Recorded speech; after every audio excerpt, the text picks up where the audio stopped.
Hello बच्चों, welcome to SR classes. अभी का ये वीडियो हिंद चीन में राष्ट्रवाद नामक जो चैप्टर है उसका पार्ट 3 होने वाला है। सेकंड पार्ट में हम लोगों ने यहाँ तक देख लिया था कि किस तरीके से फ्रांसीसियों ने हिंद चीन में अपना पॉलिसी लागू किया था।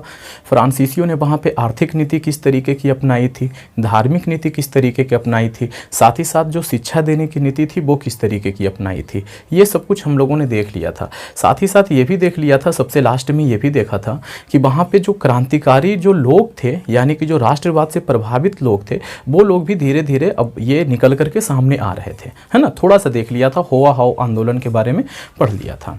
आज की इस वीडियो में हम लोग बात करेंगे कि किस तरीके से वहाँ पे राष्ट्रवाद का उदय हुआ, यानी कि हिंद चीन में राष्ट्रवाद का उदय किस तरीके से हुआ, आज की इस वीडियो में हम लोग जानेंगे।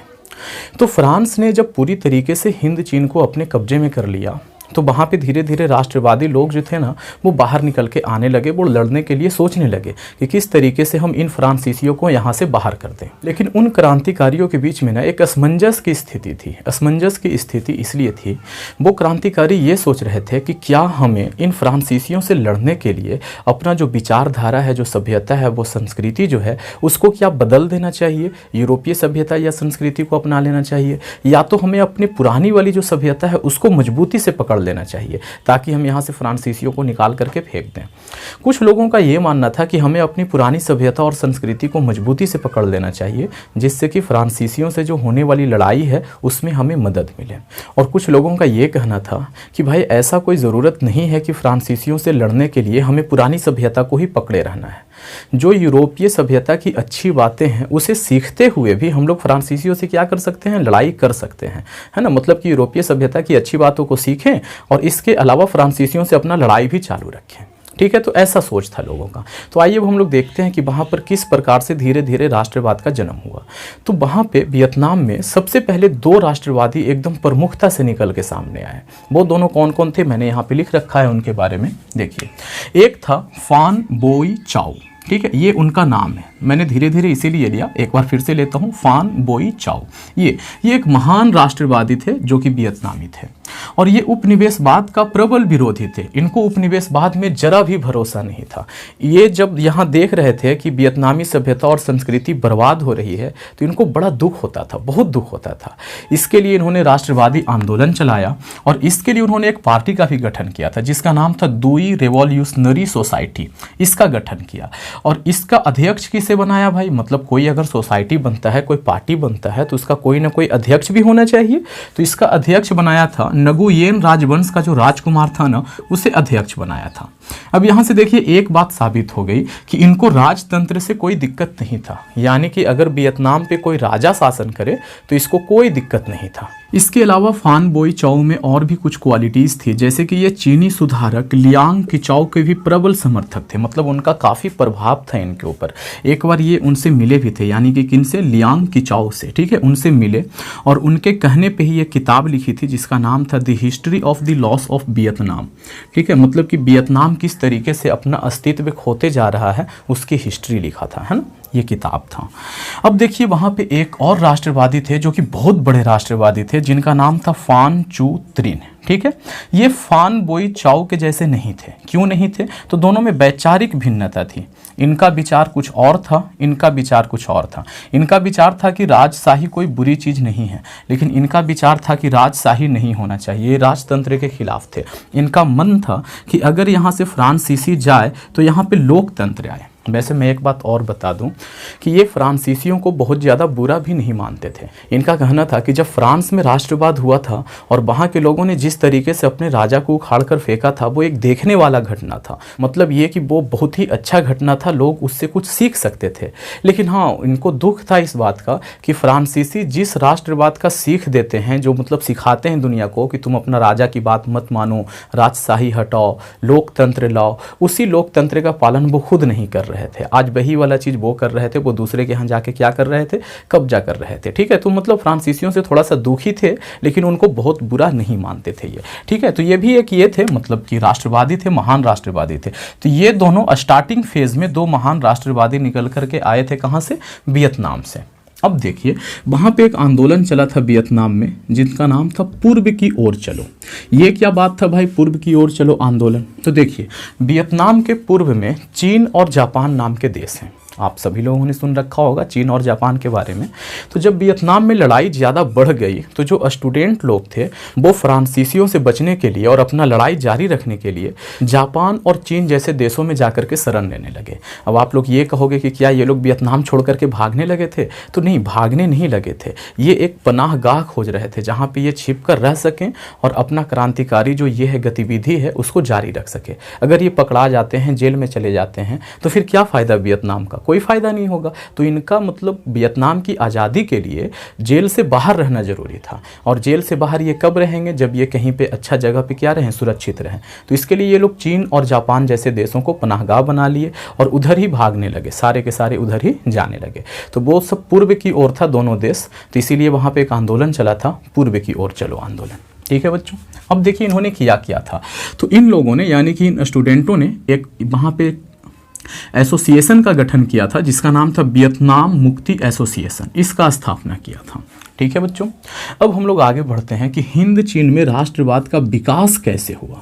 मतलब राष्ट्रवादी लोग तो यहाँ पे पैदा होने लगे थे, लेकिन वो विकास कैसे हुआ, कैसे धीरे धीरे राष्ट्रवाद जो वहाँ पे था ना एकदम पनप गया, आगे बढ़ गया। तो ये ऐसे हुआ कि जापान ने रूस को हरा दिया था 1905 ईस्वी में। और जापान किसका दोस्त था? वियतनाम का दोस्त था। वियतनामी उसको अपना मानते थे। जो जब देखा कि जापान जो हमारा दोस्त है वो रूस जैसे बड़े शक्तिशाली देश को हरा सकता है, तो हम लोग क्यों नहीं फ्रांस को हरा सकते, क्यों नहीं भगा सकते। तो मतलब इनको ये जगह था, एक उम्मीद की किरण जगी थी इनके अंदर कि हम लोग भी फ्रांसीसियों को यहाँ से क्या कर सकते हैं, भगा सकते हैं। इसके अलावा चीन में एक क्रांति हुई थी 1911 ईस्वी में, और इसी क्रांति के फलस्वरूप मंचू राजवंश जो था उसका समापन हो गया था। तो इस क्रांति से भी जो वियतनामी लोग थे वो काफ़ी प्रभावित हुए थे। इनको लग रहा था कि हम भी अपने यहाँ क्या कर सकते हैं, क्रांति कर सकते हैं। इसके अलावा ये जो फ्रांसीसी लोग यहाँ पे आके कब्जा जमा रखे थे, उन्हीं फ्रांसीसियों के कुछ बहुत बड़े विचारक थे जिनका नाम मैं बता रहा हूँ, मतलब फ्रांस के ही थे वो लोग। देखिए उनका नाम मैंने लिख रखा है, मॉन्टेस्क्यू, रूसो, ये सब फ्रांसीसी विचारक थे। राष्ट्रवाद की विचारधारा प्रस्तुत करने वालों में से ये लोग थे कि राष्ट्रवाद किस तरीके से होना चाहिए, ये बताने वाले थे ये लोग। तो इनका विचार का प्रभाव बहुत था वियतनामियों पे। वो लोग मतलब जान रहे थे, सीख रहे थे कि मॉन्टेस्क्यू ने क्या कहा, रूसो ने क्या कहा। और जब उन्होंने पढ़ा कि भाई जो फ्रांसीसी हमारे ऊपर आके शासन कर रहा है वैसा राष्ट्रवाद नहीं है, राष्ट्रवाद का मतलब ये नहीं है जो हमें ये फ्रांसीसी बता रहे हैं, राष्ट्रवाद का एक्चुअल मतलब तो कुछ और है जो कि मॉन्टेस्क्यू ने बताया, जो कि रूसो ने बताया है, ये है राष्ट्रवाद का असल मतलब। तो ये लोग मतलब इनके ये जो विचार थे उनसे भी काफ़ी प्रभावित हो रहे थे और लड़ाई झगड़ा करने के लिए एकदम तैयार थे। बस अब ज़रूरत थी कोई एक कारण का, कि एक कारण मिल जाए और हम लोग क्या करें, लड़ाई झगड़ा स्टार्ट कर दें। तो कारण भी उन लोगों को बहुत जल्द ही मिल गया, प्रथम विश्व युद्ध स्टार्ट हो गया। तो अब आप लोग सोच रहे होंगे कि प्रथम विश्व युद्ध से वियतनामियों का क्या लेना देना, तो बहुत बड़ा लेना देना था। प्रथम विश्व युद्ध जब स्टार्ट हुआ तो मित्र राष्ट्रों की तरफ से फ्रांस भी लड़ रहा था। अब जब फ्रांस लड़ रहा था तो उनको सैनिक चाहिए था। तो फ्रांस ने जहाँ जहाँ भी कब्जा कर रखा था ना, वहाँ के लोगों को पकड़ पकड़ के सेना में भर्ती किया और लड़ने के लिए लेके चला गया कि चलो वहाँ लड़ने चलो। अब जब वहाँ वियतनामियों को लेके जाया गया लड़ाई में, तो वहाँ पे बहुत सारे वियतनामी लोग मारे गए, बहुत सारे वियतनामी लोग मारे गए। तो भाई हालात काफ़ी गंभीर हो गया। मतलब अब जब इनको पता चला, उनके रिश्तेदारों को, उनके भाई बहनों को पता चला कि हमारे भाई को, हमारे बाप को वहाँ ले जाकर मरवा दिया गया, तो इन लोगों को काफ़ी बुरा लगा, बहुत बुरा लगा। और इनके अंदर जो ये जो राष्ट्रवाद की भावना थी ना, वो और ज़्यादा भड़कने लगी। तो ये एक बहुत बड़ा कारण था कि प्रथम विश्व युद्ध। ठीक है बच्चों, तो इसी टाइम पीरियड में 1914 ईस्वी में वियतनामियों ने एक दल का गठन किया जिसका नाम रखा वियतनामी राष्ट्रवादी दल। 1914 में गठन किया था और इसी दल के अंतर्गत ये लोग लड़ाई लड़ने लगे। मतलब कुछ समय तक इस दल के अंतर्गत लड़ाई लड़ी गई थी। इसके बाद और नए दल बने थे, लेकिन यहाँ पे 1914 ईस्वी में एक दल का गठन किया गया जिसका नाम था वियतनामी राष्ट्रवादी दल। अब हम लोग बात करते हैं कि वियतनाम में साम्यवाद और राष्ट्रवाद किस तरीके से पनपा। साम्यवाद क्या होता है बच्चों? राष्ट्रवाद और साम्यवाद में ना बहुत अंतर है। राष्ट्रवाद का मतलब होता है कि किसी भी देश पे जो राजा है ना, या जो भी उस पर कब्जा कर रखा है, उसके खिलाफ शांतिपूर्ण प्रदर्शन, शांतिपूर्ण तरीके से अपनी मांग मंगवाना क्या कहलाता है? राष्ट्रवाद कहलाता है। मतलब देश के प्रति सोचना। ठीक है जी, राष्ट्रवाद के बारे में मैंने काफ़ी कुछ बता रखा है तो उसके बारे में बताने की कोई ज़रूरत नहीं है।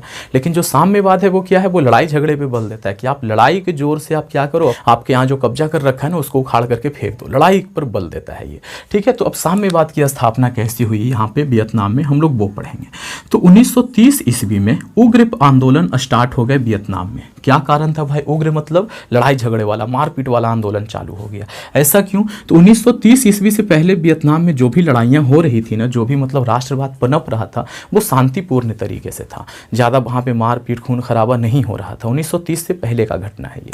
लेकिन जब 1930 आया तब वहाँ का लड़ाई में खून खराबा शामिल हो गया, बहुत ज़्यादा खून खराबा होने लगा। कारण बहुत बड़ा था। 1929 ईस्वी में, मतलब कि 1930 से एक साल पहले बहुत भारी मंदी आया था। पूरा दुनिया जो था ना वो मंदी के चपेट में आ गया था। तो वियतनामियों के लिए भी मंदी आया था। वियतनाम में सबसे ज़्यादा क्या होते थे? चावल होते थे और रबर होते थे।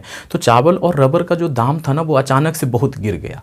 अब जब किसान लोग बोरा बोरा में भर करके चावल लेके जाए और वहाँ खरीदने वाला क्या बोले कि भाई 1 रुपये किलो, 1.5 रुपये किलो लेंगे, मतलब चावल का दाम ही नहीं मिले। तो भाई जो चावल लोग जा रहे हैं सिर्फ चावल ही थोड़े खाएंगे, इनको तो दूसरा सामान भी खरीदना है।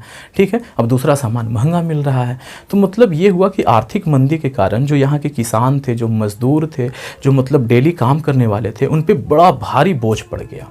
वो लोगों की हालत बहुत ख़राब हो गई। वो लोग दिन ब दिन गरीब होते चले गए, है ना। बेरोजगारी बढ़ गई, उनके ऊपर कर्ज बढ़ गया। तो ये सब जब हुआ तो इन लोगों ने फ्रांस की सरकार की तरफ देखा कि फ्रांसीसी सरकार हमारे लिए कुछ करेगी। लेकिन हुआ बहुत उल्टा। फ्रांसीसी सरकार कुछ नहीं कर रही थी इनके लिए, क्योंकि आर्थिक मंदी तो फ्रांस वालों के लिए भी आई थी ना भाई।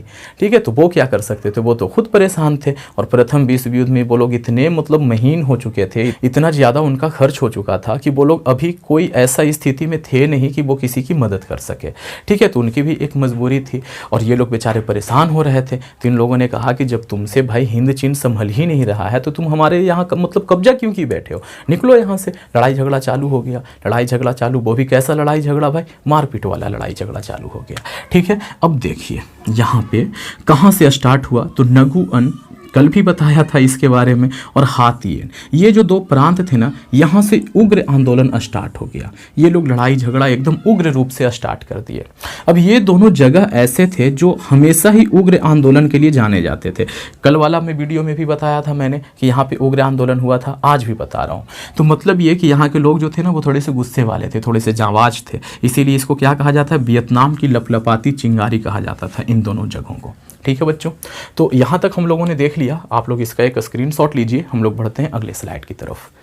हैं हो ची मिन्ह के बारे में, जो कि वियतनामी स्वतंत्रता में लड़ने वाले जितने भी नेता थे उन सब में सबसे बड़े नेता थे। ठीक है, तो आइए मैंने उनके बारे में यहाँ पे बहुत सारा कुछ लिख रखा है। हो ची मिन्ह कौन थे? तो वियतनाम की स्वतंत्रता में जितने लोगों ने भी भाग लिया था उन सब में सबसे बड़े नेता कौन थे? हो ची मिन्ह थे। उनका मूल नाम क्या था? मतलब कि जब वो पैदा हुए थे तो माता पिता ने उनका नाम क्या रखा था? तो उनका नाम नगुएन सिंह कुंग रखा गया था। ये उनका मूल नाम है, यानी कि हो ची मिन्ह जो है ना वो उनका बदला हुआ नाम है। उन्होंने अपना नाम बदल लिया था।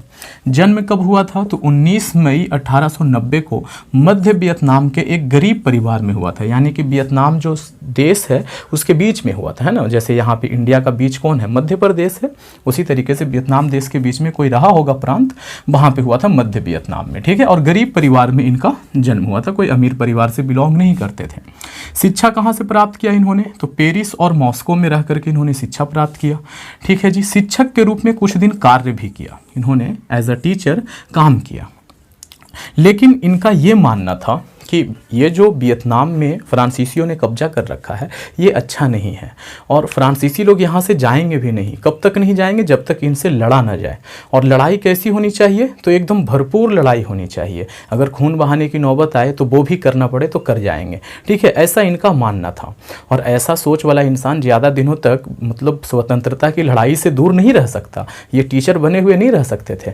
तो इन्होंने क्या किया? अपने आप को स्वतंत्रता की लड़ाई में झोंक दिया। और सबसे पहला काम इन्होंने क्या किया भाई? तो 1917 ईस्वी में वियतनामी साम्यवादियों का एक गुट बनाया। मतलब वियतनाम में जितने भी इनके जैसे सोच रखने वाले थे ना कि भाई फ्रांसीसियों को यहाँ से लड़ करके भगाना है, वैसे लोगों को बढ़िया से बुलाया एक जगह पे और उनका एक क्या किया? गुट बनाया। ठीक है, और ये इन्होंने ऐसा क्यों किया? तो कॉमिंटर्स की स्थापना हुई थी रूस के द्वारा। वो क्या है कॉमिंटर्स और रूस ने ऐसा क्यों किया था, ये सब कुछ मैंने पिछले वीडियो में बताया है। अब यहाँ बताऊँगा तो वीडियो बहुत लंबा हो जाएगा, तो आप लोग उसे एक बार ज़रूर देखिएगा। तो इन्होंने क्या किया था, लेनिन से मुलाकात की थी और कॉमिंटर्स के सदस्य बन गए थे, और तब इन्होंने मतलब इस तरीके से एक साम्यवादियों का क्या बना लिया, गुट बना लिया, और इनके अंदर ये काम करते रहे। 1925 ईस्वी जाते जाते इन्होंने अपना एक और क्रांतिकारी दल बनाया जिसका नाम था वियतनामी क्रांतिकारी दल।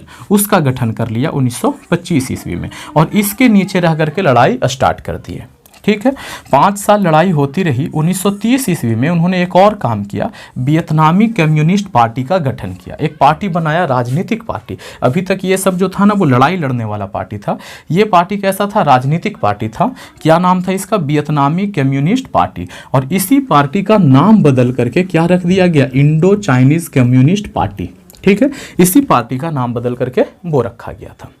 ओके बच्चों, और इसी दल के अधीन वियतनाम को क्या मिला था, आज़ादी मिला था। मतलब जैसे यहाँ पे कांग्रेस के अधीन इंडिया को आज़ादी मिला था, उसी तरीके से वियतनाम को आज़ादी किस दल के अधीन मिला था, तो इंडो चाइनीज कम्युनिस्ट पार्टी के अधीन लड़ाई लड़ी गई थी, और उसी के अधीन क्या मिला था, आज़ादी मिला था। ओके, अब देखिए 1943 ईस्वी में इन्होंने अपना नाम बदल लिया था। क्या रखा था, हो ची मिन।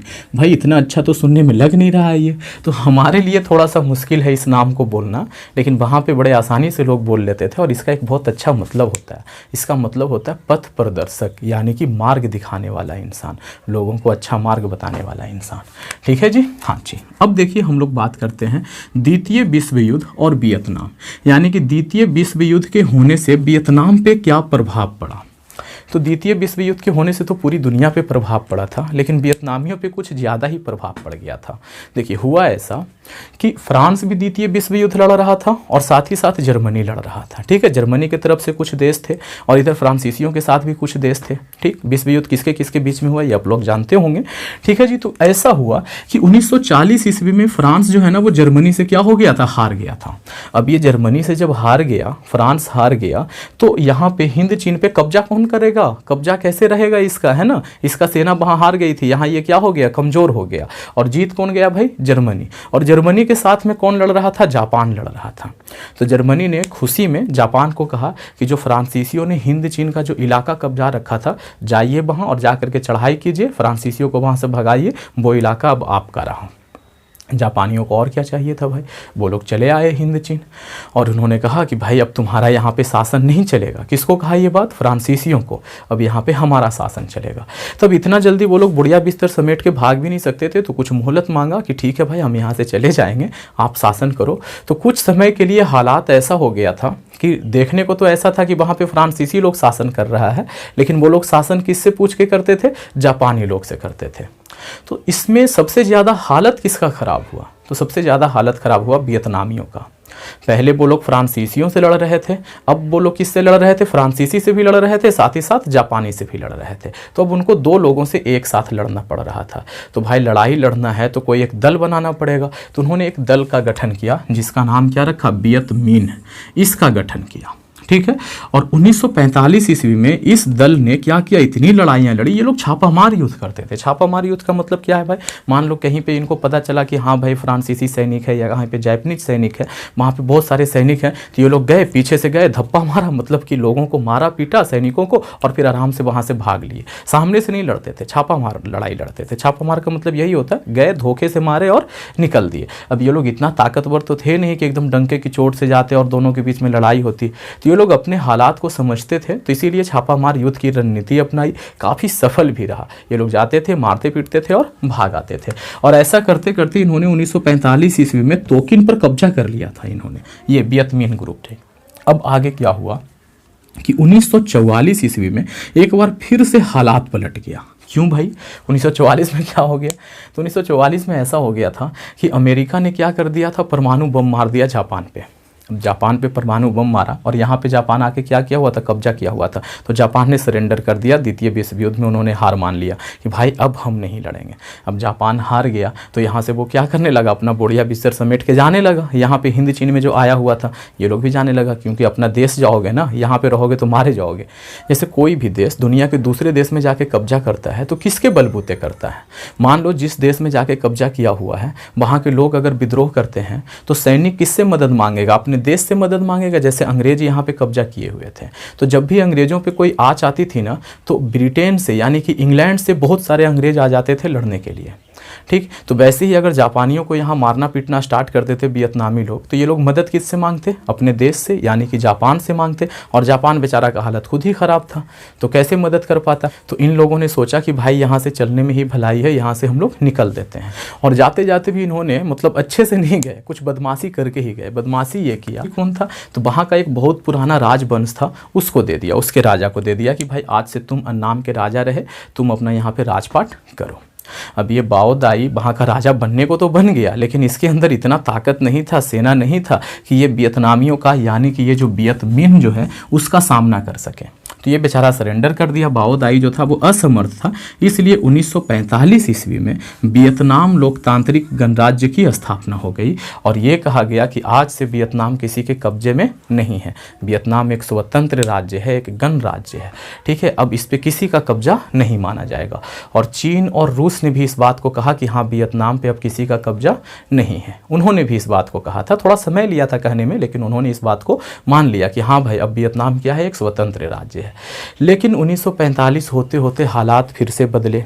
फ्रांस का हालात थोड़ा सा सुधर गया क्योंकि युद्ध में फ्रांस जीत गया था, जर्मनी हार गया था लास्ट में। मतलब शुरुआत में भले ही फ्रांस का हालत ख़राब हो रहा था लेकिन एंड होते होते फ्रांस की हालत सुधर गई, जर्मनी हार गया, जापान भी हार गया। ठीक है, तो फ्रांस का जब हालत सुधर गया तो वो आया इधर हिंद चीन में। ठीक है, अब हिंद चीन में आ करके अगर फिर से इसको अपने कब्जे में लेना था, वियतनाम को अपने कब्जे में लेना था तो यहाँ पे आकर के वियतनामियों से लड़ना पड़ेगा। अब फ्रांस का हालत इतना भी नहीं सुधर गया था कि वो आकर के सीधा वियतनामियों से लड़ जाए। ठीक है, तो उन्होंने एक संधि किया। सबसे पहले तो उन्होंने एक प्रस्ताव पेश किया था। प्रस्ताव में ये कहा था कि देखो तुम लोग अपना जो भी शासन करना चाहते हो ना वियतनाम पर करो, कोई दिक्कत नहीं है, तुम अपना शासन करो, जिस तरीके से शासन व्यवस्था चलाना है, जैसे सामान का खरीद बिक्री जो भी करना है, देश का आंतरिक मामला जितना भी है तुम देखो, हमको उससे कोई मतलब नहीं है। लेकिन तुम्हारा विदेश नीति कैसा होगा, मतलब दूसरे देशों से तुम्हारे ताल्लुकात कैसे होंगे, ये हम डिसाइड करेंगे। ये कौन कह रहा था, फ्रांसीसी लोग कह रहे थे कि मतलब किसी दूसरे देश के साथ तुम्हारा कैसा रिश्ता होगा, विदेशी रिश्ता कैसा होगा, ये हम डिसाइड करेंगे। और किसी भी देश के तरक्की में ना उसके विदेशी रिश्तों का बहुत बड़ा हाथ होता है। इसीलिए मोदी जी ना साल भर में मतलब तकरीबन लगता है 50-60 टूर तो कर ही आते हैं विदेश में। वहाँ से रिश्ता अच्छा किया, वहाँ से रिश्ता अच्छा किया, मतलब किसी से अगर बुरा है तो जा कर के सुधारा, है ना। तभी तो जैसे देखो फ्रांस के साथ जो हमारा देश है उसका रिश्ता अच्छा था, तभी ना उन्होंने हमें राफेल दे दिया। ठीक है जी, तो विदेशी रिश्ता काफ़ी मायने रखता है। और इसके अलावा इन्होंने ये भी कहा कि तुम जो ये जो हिंद चीन का इलाका है, ये इलाका हमारे अंडर में ही रहेगा। मतलब दुनिया अगर ये कहे कि हिंद चीन किसका है तो ये कहलाएगा कि ये फ्रांस का है। तो इन लोगों ने कहा कि नहीं भाई, हमको ये नहीं चाहिए, हम ऐसा नहीं कि हमारा विदेश नीति तुम डिसाइड करोगे, हम ऐसा देश नहीं चाहते हैं। ठीक है, अगर लड़ना है तो लड़ लो। ये लोग ताकतवर थे तो फ्रांस बेचारा लड़ नहीं सकता था, ताज़ा भी मतलब सेकंड वर्ल्ड वॉर से वो हटा था। अब फिर से यहाँ पे एक नया लड़ाई वो नहीं छेड़ सकता था, तो अब क्या करे भाई। तो उन्होंने क्या किया, वियतनामियों के सामने एक और प्रस्ताव रखा। कहा कि हम लोग एक संधि कर लेते हैं। संधि ऐसे कर लेते हैं कि तोकिन नाम का जो जगह है ना वो आप हमको दे दीजिए, हम अपना सेना वहाँ पे रखेंगे, क्योंकि ये सारा सेना को हम कहाँ लेके चले जाएं। तो तोकिन हमको दे दीजिए, मेरा सेना वहाँ पे रहेगा, और विदेश नीति हम लोग कुछ दिनों के बाद डिसाइड कर लेंगे कि कौन चलाएगा, किसके अनुसार विदेश नीति चलेगा, वियतनामियों के अनुसार चलेगा या तो फिर इनके अनुसार चलेगा, फ्रांसीसियों के अनुसार चलेगा। तो इन्होंने मतलब वियतनामियों ने कहा चलो ठीक है। वियतनामी इतने भी ताकतवर नहीं हो गए थे कि एकदम हट बांध ले कि नहीं हमको तो लड़ना ही है। ठीक है, अगर लड़ाई हो जाती तो फ्रांसीसी फिर इंग्लैंड से मदद मांग लेते, इंग्लैंड उसका दोस्त बना हुआ था। तो उन्होंने देखा कि भाई लड़ने में अभी ज़्यादा भलाई हमारा भी नहीं है, हम लोग भी अभी थोड़े से कमज़ोर ही हैं। ठीक है, तो उन्होंने एक समझौता किया, उस समझौते को कहते हैं हानोई समझौता। ठीक है, ये समझौता हुआ था 6 मार्च 1946 और ये फ्रांसीसी महासंघ की योजना मैंने क्या लिखा है, तो ये जो अभी समझाया ना कि विदेश नीति मेरा रहेगा और तुम लोग मेरे अंडर आ जाओ, ठीक है, तो ये फ्रांसीसी महासंघ की योजना इसे ही कहते हैं। तो ये कुछ था आज की इस वीडियो में। उम्मीद करता हूँ कि आप लोगों को काफ़ी पसंद आया होगा ये एक छोटा सा वीडियो।